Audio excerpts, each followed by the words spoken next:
Hi, it's Kane Hodder, Jason from Friday the 13th. You're watching Slash and Cast. Keep watching, or I'll kill you and your whole family.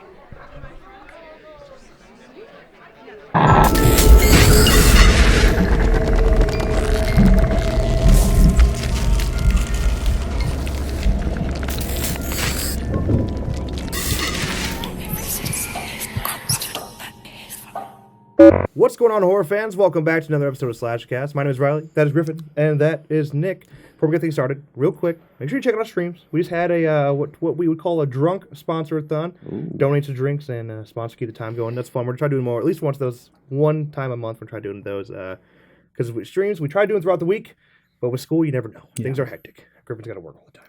It sucks. Other than that, every link you need in the description. That goes to Twitter, Facebook, Discord, Reddit, sponsor. And link to sponsor. Feeling interested in being real devoted. Everything. And our website as well. New merch. All right. Listen, we all got all representing. Got pom-pom beanies. All right. This is fashion. Worth it. Crop tops. Yeah, and there is free shipping on all products on our store. Yeah. So a lot of options on there. You're feeling real crazy. That's the place to go. All right. Let's do this. Friday the game. We didn't have an episode last week. So we're behind here, okay? But people still want to know our opinion concerning interchangeable weapons. Now we've been recommending this forever. Just didn't know how it was gonna work. Right. Still don't. Still don't. But obviously, interchangeable weapons is coming, and this is confirmed at the next patch. With the new engine upgrade, which they're hoping at the earliest is April. But we could sneak into May there. But let's hope for April 13th. A big Friday 13th comeback would be nice. Right. I imagine they're shooting for that. Mm-hmm. So got to do something. Yeah, something. Yeah, maybe the 12th. You know, maybe they have to release us on the Tuesday before for you European people, European console people. A little bit of early access, you know. But yeah, pretty much it just comes down to that you can now pick your weapon when you're Jason. The only thing that's different is that like Savini can run any weapon he wants, but other Jasons can't take his trident. Yes. Trident, yeah. But that being said, there's definitely the option to pull the pitchfork back that we saw in the old montage videos back during like the XIII trailer. Right. So why not do that? I don't really see the problem. Another thing like we said was really cool about it, and a lot of people kind of forget about this, is the only time we ever got a new weapon is when we got a new Jason. That element of it is eliminated. You can make any weapon you want now and let it just run across every Jason. Right. And it'd be awesome. It'd be dope. Like we always wanted the pitchfork with part 3, or part 2 even. Like we need that. Right. You know, I want to kill Fox with a pitchfork in the barn. I need that. Give the iconic machete to anyone you want. Exactly. That's one of the big a lot of people complain about we need more Jasons with machetes. Well, now you can whatever you want. Right. Now again, still brings up the question: how is damage calculated? Is it part of the Jason? Is it part of the weapon? Either way. You know, I guess we're going to find out. The thing is, it's got to be to the Jason. Correct. Right? Yeah. Because otherwise stats are all fucked. Where the issue comes in is the animation speed that comes with the weapons. Right. Like you swing way faster with a machete. Yeah. So you put a machete on a Jason with destruction, part 4. Whew. Yeah. Oh, yeah. Unless, is it possible, certain Jasons have slower animations with certain weapons? Right. I think that would have to be the case, That'd be where pretty no cool, matter yeah. what par 4's swing speed is, can only be as fast as his pig splitter. Hopefully, it doesn't. I guess it's going to be such a big patch. Hopefully, it doesn't come into the point where, so you give part 6 or Savini the machete where they have the overhead swing and they get stuck swinging the machete overhand. Yeah. That could be. The thing is, that overhead swing, well, I guess in terms of... You know what I'm saying, though? He has a really slow... Yeah, but that their animation's going to go away. They're going to take the machete animation. Yeah, that's true. Right, but again, does that make, part 6 with that swing speed? Right, exactly. The pulse speed's slow. So same with the trident. Yeah, throw a machete onto that, and that's dangerous. Right. Maybe there's a maximum speed they can go to. Maybe it's calculated by percentage. Maybe it's not. Maybe if you have the machete, you are swinging as fast as part 7 swings with the machete. Right. And can make some people OP. Right. That's going to change the meta of the game, if you will, big time. It's gonna be dope though. True. I mean, I'm okay with it. Jason's a little more overpowered. Good. Oh well. Right. Yeah. Oh well. I mean, Jason needs to be overpowered. Hopefully, it doesn't make slashing cancer though. Oh man. Right. Could be a bad thing. Right. I don't think the horizontal swing of any weapon is too fast.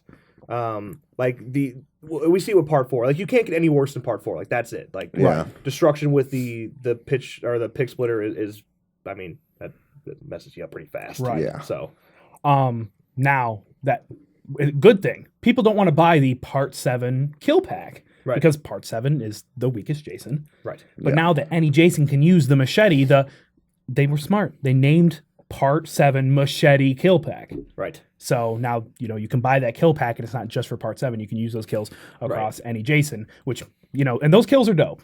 Right. Daniel Nixon confirmed that. It is the kills are to the weapon, not to the Jason. Right. The kill packs. Yes, the kill pack. So you can use that part 7 kill pack on anyone you want. Right. Which is dope. Yeah, that's really cool. Now you'll be able to do all the kills with everybody. Yeah, exactly. It makes weapon packs even more relevant now. Right. Yeah. And again, those will be, the paid DLCs, stuff that is what's the word? Crucial.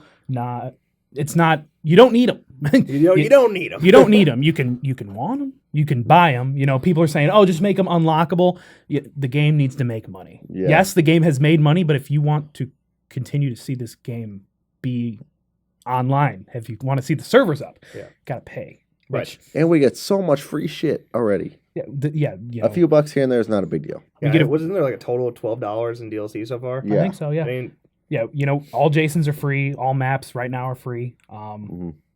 You can buy a kill pack every once in a while. You don't have to either. We will. They're We're gonna buy like- the shit out of them. Yeah, they're only like $3 or $4. I think less than $4. Right. Get some more emotes, get some more clothing packs, maybe soon. Who knows? But yeah, the paid DLCs keep the servers up, keeps you playing the game that you love. So Probably motivates them to keep going too. right. in terms of the interchangeable weapons, what was like the first Jason that came to your head for like you want to have him with that weapon? Because I know for me, like I wanted the two that came to my head. I really wanted part 3 with the machete or a pitchfork. Like I said, with Fox in the barn, like that's just cool to me. And part 6 with the machete is just a beautiful thing. So yeah, I wanted part 3 with the machete. I also wanted part 4 just with that machete speed. Right, yeah. Because I'm a dick. Like just being a fan, of the films, like we kind of like we put weapons to certain things. And right. Like, Roy rocking the pick splitter makes more sense. Part 5 Jason. We're gonna go back to this, huh? Yeah, I wanted to see part 6, like you said, came right to my head. I think seeing Savini with a machete would be really cool too. Maybe if they made like a hell machete form, a machete, like make it like like the Freddy vs. Jason like fire machete. Yeah, like, toss that in there. That'd be cool. Yeah, I do wonder. You get the pickaxe on Savini. Is it going to look kind of dull with the wood handle? It might look a little weird. That'd be cool if all the Savini weapons turned into like the hell weapons. Yeah, I think maybe Jason X, like when his machete is in the game, that'd be kind of cool to be able to use the Savini. Right. To be able to use the Uber machete. Yeah, it'd be pretty neat. Yeah. I don't know. I don't know. Again, it's coming with that engine upgrade patch. Yeah, let us know what you think too. Yeah, it's gonna be. I'm excited. It's gonna be cool. Oh, Just a little something, little things. Yeah. By the way, we have a video on it. True. Speaking of little things, let's talk about this new grab animation, man. Either you're like, there's like no in between here. It's either you think it's stupid, or you're like, damn, look at Gun Media go. Look at Gun Media go. Like the little things excite us. It's cool. Yeah, I haven't heard many people that have been supporting the game a long time don't not like it. Right. I haven't heard a lot of OG Friday the 13th the game players not like the new grab animation. I know, like we complained about a lot, especially comes up in streams, and when you're playing as Jason and you circle over their head or or like if they're on your right side, like or it just misses them. Left side, just like that you miss right past them because no, they hurt. I don't wanna. Yeah. I don't really feel like it. Yeah, but it's just like it's kind of with this. If they're in front of you, you shouldn't be able to miss. High, low, you're good. And it's scary. It's scary too because he's lunging at you. Yeah. It'll be fun to see. Right. Now, I will say people are saying, oh, can we get more of the beta animations back again? The animations from the beta? Right. Which this grab isn't really from the beta. No, I went back and looked at that, and I didn't. No, but Daniel Nixon did say that we're not touching beta animations. This is not a beta animation. Right. This is brand new. Yeah, I don't blame them for not wanting to go back. What's the point? You moved on from it. The past is the past. For a reason. Yeah. There's a reason why the game is the way it is. Yeah. The thing that there are some worries about this new grab. First of all, side to side grabs. What's the range there? If you're slightly off, like, do you miss? Since you're shooting straight forward. I wouldn't think Ideally, your range going forward should be better. Like, you should be able to reach out farther, but not in a cheap glitch way. Like, it should look right. See, I thought I read somewhere that Daniel said the cone is the same. I don't know if he said those exact words, but I think the range in itself, I think he said, is the same. Okay. It's just a different animation. You might get a little bit more of a reach because you're moving forward. Right. Yeah. Which, I mean, still, your yeah. cone. What's it look like if you miss? Because when you miss now with the grab, he just kind of bends over far and keeps moving. Oh God! Do you still have an aggressive ass lunge? But I don't know. I feel like it kind of look. I don't know what it's like to miss. I feel like in a way the stumble after lunge is fair enough because it's kind of like you fucked up. Well, yeah. Try again. How drastic is it now with the new animation? I think if it's too much, it could be a little bit like it's going to end up being a troll animation. Right. Yeah. Just like taking the pocket knife out, shit like that. It's going to be like do skirt and smack. Yeah. That's one of the things I was worried about this grab is that if you learn it, if you get it down, you could really take advantage of it and beat the shit out of Jason. Right. Are you going to be able to be stunned mid lunge too? That's another question we have. Can please you? No. When you're getting hit, you get hit mid grab, will that kind of stop? Because it's faster. Not really. It's side by side, they're the same. But if two counselors are standing in front of Jason, he's going to grab one, right? So as he's still lunging forward, can that counselor, with a faster swing perk on, swing and hit it while you're still lunging forward to pick him up? That's a question, really important question. Yeah, and how will it work on a shift? It might reduce the shift grab component a little bit, maybe. You need to change because a lot of people you shift in front of them and grab as they come around you. Correct. Is that changed now because you could reach out so far? I don't know. I guess we'll find out. Hopefully, it's not too buggy. Just like you said, I feel like one of those things. If you're going to grab one counselor and you get caught right here, it could be bad. Yeah. There's a lot. I'm hoping with the engine upgrade in general, we don't get just a whole bunch of bugs. Yeah. It's going to be a really big patch, so it's a big change. Fingers crossed. I just thought of this just now. So a counselor is in combat stance. Jason can't push him. Jason can't push him out of the way. So what if there are two counselors standing next to each other? He grabs, but the other person's combat stancing. Does he push him out of the way, or does he just walk in place instead of the new lunge? Right. That's something. Also, off a dock. Yeah. Green was talking about that. Yeah. If you grab them right at the end of a dock, will you walk off right or even the side, or on the boat? If you're facing the boat and you grab them, do you walk onto the boat? Right. Or do you walk in place? Do you walk off the dock? If so, then you're screwed. Yeah, might as well just slash. If they're putting on a part on the boat and you are behind them and grab them, will you walk onto the boat? Yeah, I'm not sure if it's entirely momentum based or if they add momentum to it. Yeah, or some invisible walls in some areas. Yeah, I'm sure they thought about all this. So you get to realize that they're testing the shit. Yeah. So it'd be cool if it was at the end of the dock. I know we talked about this. If you brought them into the water with you, tackle them or something. You know what I'm saying? But yeah, I guess it could be like. But then it removes the idea of a pocket knife. If you get them in the water like that, then you go in I the would water say and buy a pocket knife. I would really say boo-hoo because one, if it really lined up that perfect and you got speared into the water, not only would it be badass, but it is one of those things. It's perfect timing. Fuck the pocket. Yeah, no, it'd be rare. It wouldn't happen often. If you take the boat and you have a pocket knife and you tip the boat over, right, you're dead. Yeah. Exactly. It's a risk you gotta take. Right. Sucks to suck. Right.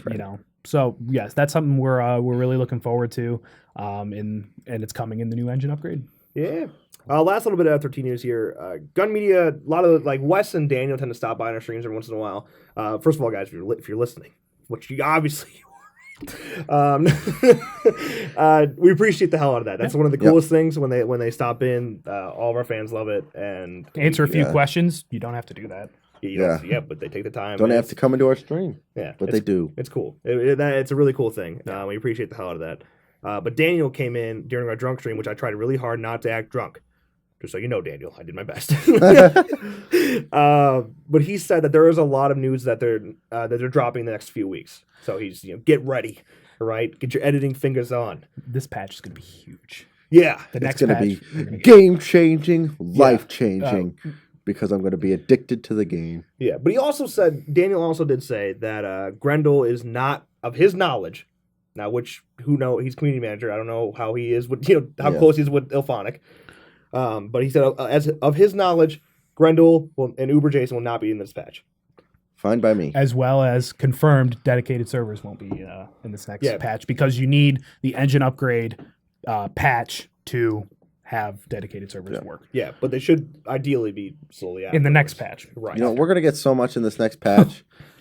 A new Jason and new map is not necessary. We just got one, it's going to be a huge patch, a new grab animation. Do it for the 1 year anniversary. And building off that, when that patch drops, it's going to be like a brand new game. Yeah. Yeah. And It's going to feel like you have to relearn the game again. Yeah, and the argument for dedicated servers, you can wait a little bit longer. You have single player challenges. They're coming in their entirety, no demo, in their entirety in this next patch, confirmed.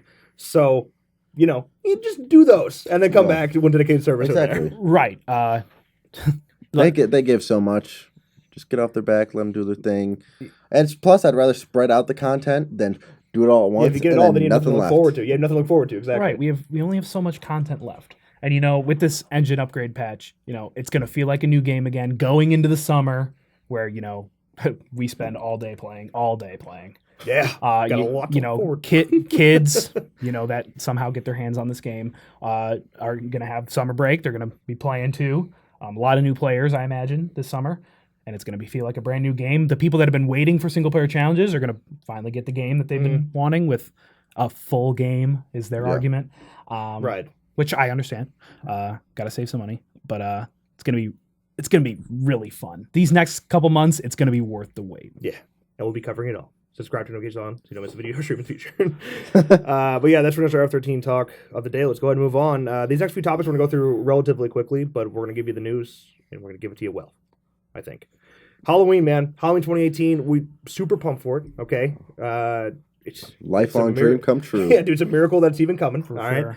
right. But we now learn that filming has officially wrapped on the new Halloween film via co-producer Ryan Turk. I may pronounce his name wrong, but he did tweet, just simple, that's a wrap.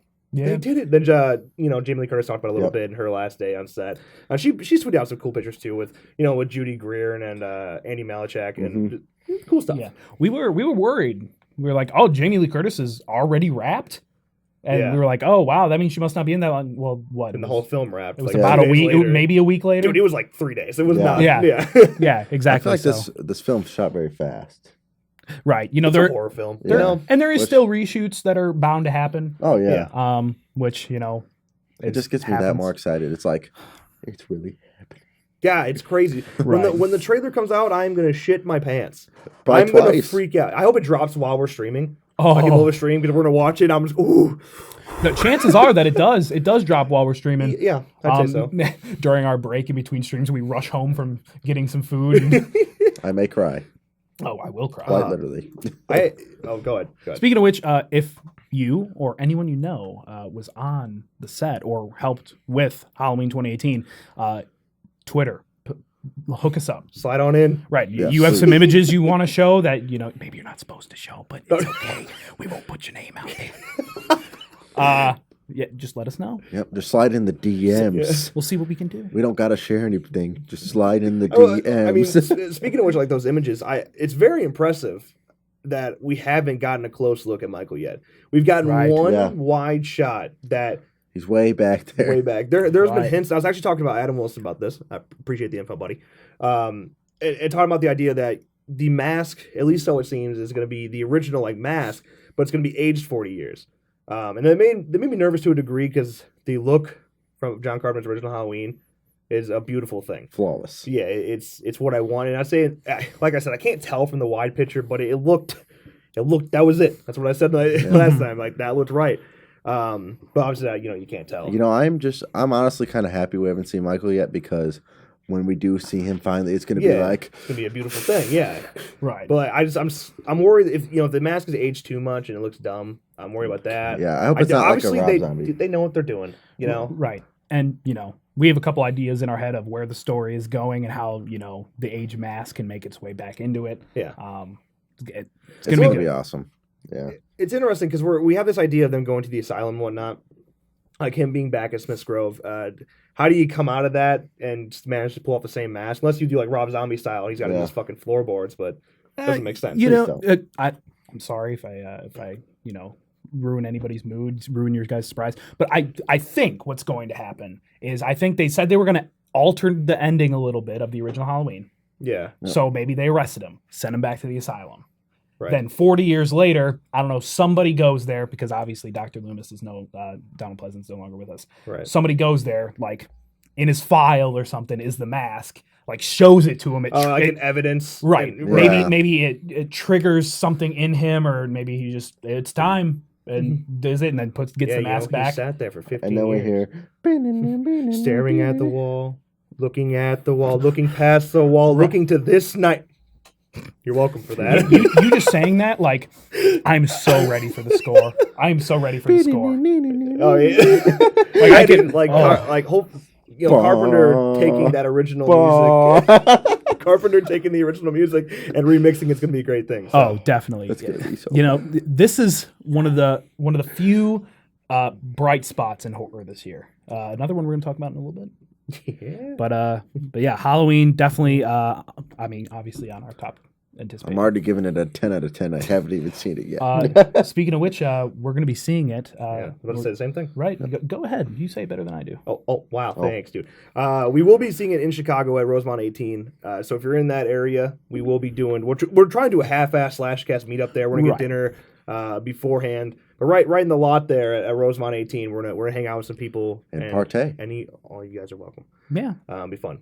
But get your tickets early because that bitch is gonna sell out. Yes. Yeah. So yeah, that's where we'll be on premiere night of Halloween. We will be at Rosemont 18 in Chicago. It's gonna be dope. I'm excited. Speaking of which, in theaters October 19th. God, when do we get a trailer? I just want a trailer. God. What if it sucks? Dude, that's in the back of my mind. Please don't talk about it. Just don't talk about it. Something so beautiful could suck. So bad. It's like the prequels of Star Wars, Oh. You're going in expecting the best thing ever, and you get punched right in the gut with Phantom Menace. Every time. Listen, like we always say with Carpenter on board, and even Jamie Lee Curtis and Nick Haskell coming back, it can't be bad, right? That's literally what I always say. It's like it can't be bad, right? Like they're there for a reason, right? You would think that would be like, no. It feels like Scream 4 though. Yeah. It's just like Scream 4's not a bad movie. That's not what I meant by that. It's just like all the old people are back, and here we go. We're back in the grind. This is a little bit different. This is this is 40 years. This isn't 10. It's gonna be awesome. Right. It was 15, but yeah, 40 years is a long time. I'm excited. Yeah. Let's move on before things get too crazy. All right. Next topic of the day: Death House. We've talked about Death House in a while. If you don't know what it is, it's been labeled as the Expendables of horror because it has so many horror icons. I mean, Kane Hodder, Tony Todd is an appearance. You got Sid Haig, R.A. Mylhoff, just a lot of people. All right, they're all over the place. It's had some issues in terms of releasing it, and it's just been confusing. It's just been confusing. It's not their fault. It's someone's. It's indie horror. It's indie horror. It's indie horror. We've been talking about Death House for like 3 years. We've been talking about Death House before Slash and Cast even existed. Yep, I remember. It's finally, they set a date a little while ago. Was it last year in December? Yeah, it was right in December. They set it for February 23rd. It started early. It was like January something, I think. Or early February. And then it got moved to the February 23rd. And now it's been moved again.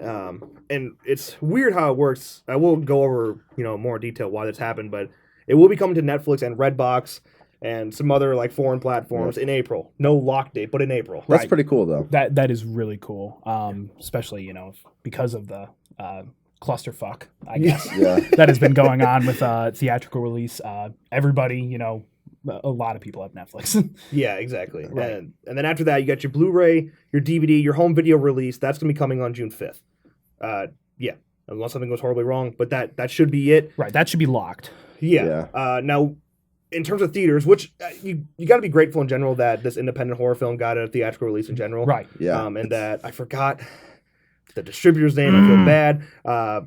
But yeah, they've been able to push it to theaters, and they believe in Death House, and they believe that's going to make money, so they keep pushing it out, and that's good. That's a good thing. But that release date in general got not only cut down drastically, but it was pushed back a little bit. It will now be coming on March 2nd. And that's only on March 2nd. The only markets that you'll see is within Los Angeles, and so a few different locations throughout California, and then just in Pennsylvania. You'll in Harrison Smith's director Harrison Smith's hometown. His hometown. Right. So that's pretty much it. Then on March 9th, you got another round of theaters, including and there's a bunch. There's quite a few here. It's not crazy, but it's link in the description. Yeah, link in the description to the official press release. But New York, Chicago, Philadelphia, the big ones, the big markets. Yeah. So yeah, then after that, who knows? I know on March 16th they're going for some more markets, but you're just heading into a bit of a mess. Right. Like we said, indie horror really tough to get in theaters anyway. Yep. Glad it is. It's one of the few that you can say it made it to theaters, and as a horror fans, you need to go and support this film if you can in the best way you can. Yeah, we talk about pirating all the time. Sorry, I don't mean to interrupt you. It's fine. Oh no, go ahead. We talk about pirating all the time and why it's all over the place, and it's not a good thing in general. It hurts all film in general, but it really hurts independent film, especially horror. The fact that Death House is full of some of the biggest horror icons ever, and is still struggling to get a release sucks. It hurts. Yeah, that's indie horror.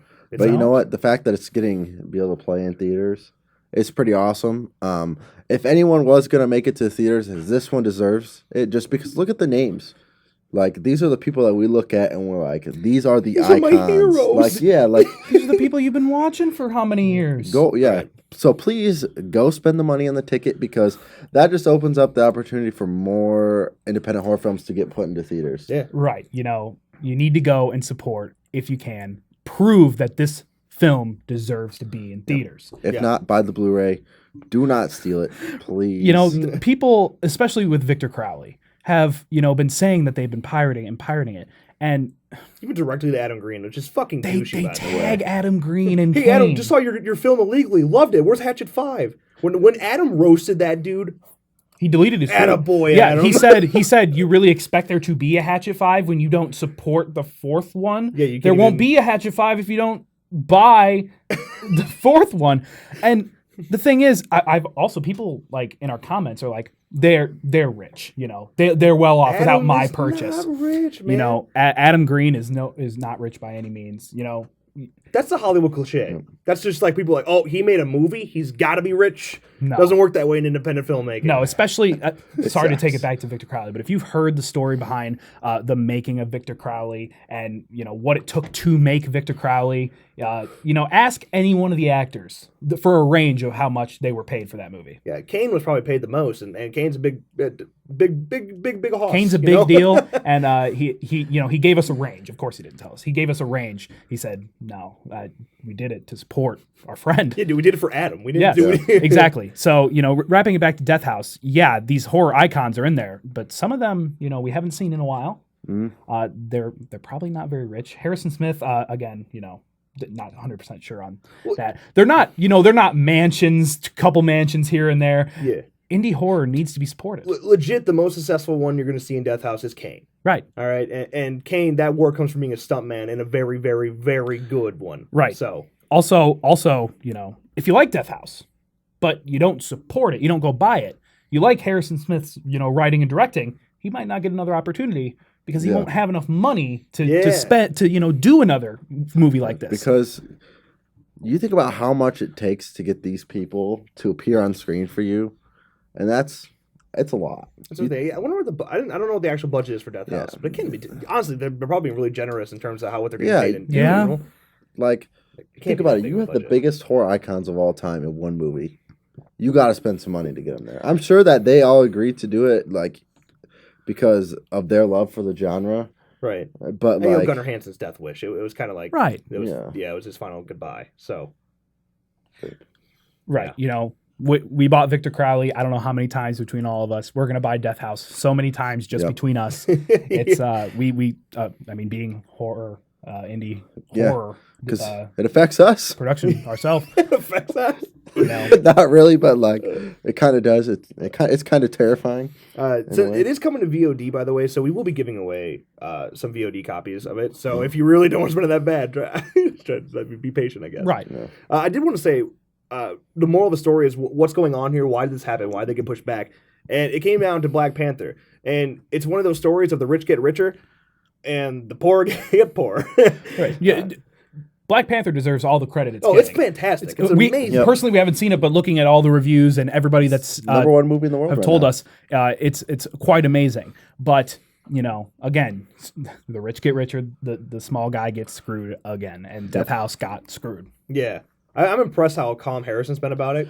That's I true. was waiting for that snap. You know? See, Harrison, you know, he is very passionate. Yeah. Especially about his own projects and Death House. You know, how many times has he tweeted today about Death House? And that's not a bad not a bad thing, no. No, that's not a bad thing. He is passionate about his movie. He believes in it. He believes in indie horror. And he's made some tremendous claims about it too, like the effect they have in the film that holds up to, you know, the chest burst from Alien. Right. Check out the first ever episode of Slash and Cast interview with director of Death House, Harrison Smith, where that's the first time we really, you know, got a decent in-depth look at it. Yeah. And that was what, a year and a half ago? Long time. Yeah, time flies. Yeah. Yeah, and he claimed that then. Yeah, I just read another interview with him the other day, and he's holding strong to it. So really excited for Death House. It's awesome to see someone that's passionate about their work too. Right. Yeah, which is something you pretty much most commonly seen in independent film rather than just, you know, Hollywood. There's cockiness and then there's passion. And while there's both in Harrison Smith, you know, the passion really drives it home, especially for other indie yeah. We need guys like Harrison in order to bring the independent market alive. Exactly. Yeah, that's pretty much all I wanted to say about that. That's pretty much Death House in a nutshell. Like I said, if you're interested, with press release in the description. And yeah, support independent filmmaking in general, but independent horror, make it happen. Mm-hmm. Make it happen. All right, moving on to our next topic and our final topic of the day, an interesting one, a little bit different. Okay, extremely wicked, shockingly evil, and vile. It pretty much matches the description of Ted Bundy.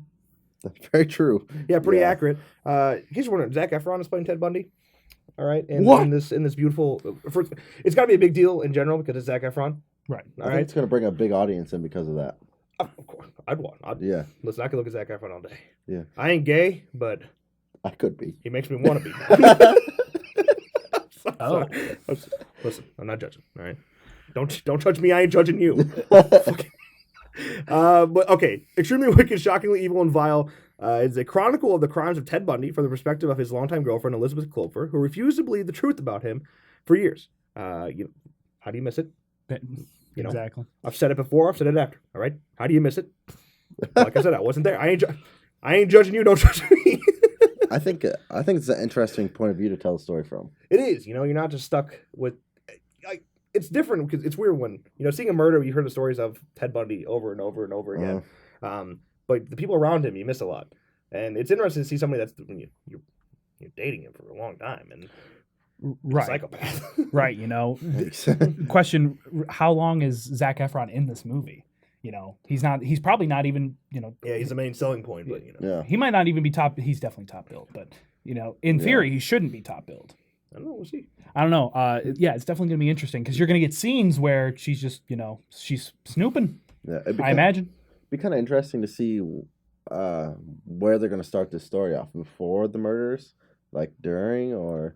You know, that's true. Right. We don't have much detail here. We're not story. we're not experts on this film, but origin story with the girlfriend meeting. It just, really piqued my interest. Yeah, it's cool. So I want to talk about it in general. Now it does come from the director of Blair Witch 2, as Joel Berlinger. Opportunities. Let's just. Listen. Sometimes you get some Rotten Tomatoes in there. Listen, we all make mistakes in life. Wow. That's what it comes down to. So we all make mistakes in life, but sometimes we can recover. And that's why we have Zac Efron to bring it back. That's true. He's got to carry. If Zac Efron was in Blair Witch 2, it would have gotten a higher Rotten Tomatoes meter. All right? Probably. Maybe. Doesn't matter what he's in, man. He just takes his shirt off and he's like, yeah. I swear to fucking God, if there was a shirtless Zac Efron scene in this movie, I'm going to be pissed. Ted Bundy. Yeah, Ted Bundy come on, shirtless. do we need that? He's going to be like, There's going to be a sex scene, isn't there? No? That's why it's long. That's why he got hired. He came in there, he took it. Did you think, real talk, this may be off topic, all right? But It's the end of the episode. It's a fucking podcast, all right? We can talk about this shit. It's ours, damn it. Well, like, do you think Zach can literally walk into an audition, just take his shirt off and stand there and not say a damn thing? you're hired. He should try that. Dude, I would do that. If I looked like Zach, I'd walk in. Seen enough? All right. I'll wait for the call back. Why don't you come in for a second audition? I'm sorry. Wow. I'm sorry. Can we fix it in post? Ooh. I'm sorry. This is how podcasts need to be more often. Laid back. Fix it in post. We all know this is the path we're heading down. All right? Laid back, chill podcast. In all seriousness, though, written by Michael Werwey, the script did win the Nickel Fellowship First Prize. So obviously, well written. All right? It ain't bad. And it shows a different side of Zac Efron. It's going to be really interesting to see a different side of Zac Efron. Right. The step from Disney Channel to these raunchy comedies is a big one. And now the step from those raunchy comedies to horror is, or thriller, I guess is a better word for it. Yeah. Let's bring some big names to horror. To horror? Take that how you want. Well, is he gonna be good as a very serious actor? No, we've seen in the past. Zach's he's shown he has true talent. Right. The guy can do it all. He can do it all. I really hope this movie's good because it kind of reminds me of Silence of the Lambs. I can see that. I can see that. Right. So a lot of potential to be a classic of our generation. So it's not gonna Probably not. Listen, there's always potential. Well, once again, Blair Witch 2. All right, just keep. Man. This was a great ending to Slash, guys. Let's keep the not dumb topics. That's not what I wanted to say. I'm sorry if that sounded really douchey. Let's keep the more laid back topics at the end of the podcast. We can always finish like this. Okay. Side note, last announcement that I should have mentioned at the beginning. We do have a Q&A coming out on Wednesday, 2 days from now. That people in our Discord were asking us questions. So if you want to check that out and learn some stupid personal things about us, you're welcome to be part of that now. But that isn't a wrap up Slash Cast today. If you enjoyed, make sure you drop a like. Come back for some more. Talk about Zac Efron. Probably not. Zac Efron. Want to interview on this episode? Oh, hey, he's in horror now, right? Like we can do that. I'll email your agent. It's fine. I'm I'm sure you don't cost any money. You want to turn that down. You want to audition for us? All right, with that, as always, thank you guys so much for watching. Editor, roll that outro. Hey, you. Thanks for watching this episode of SlasherCast. If you enjoyed, make sure you drop a like and click that box right down there to check out last week's episode. Also, if you want to check out the film the fans are calling the best fan film of all time, make sure you click that box right down there to check out our Friday the 13th fan film. While you're at it, click that circle right there to subscribe to our channel and never miss a video again. As always, thank you so much for watching, and we'll see you next time.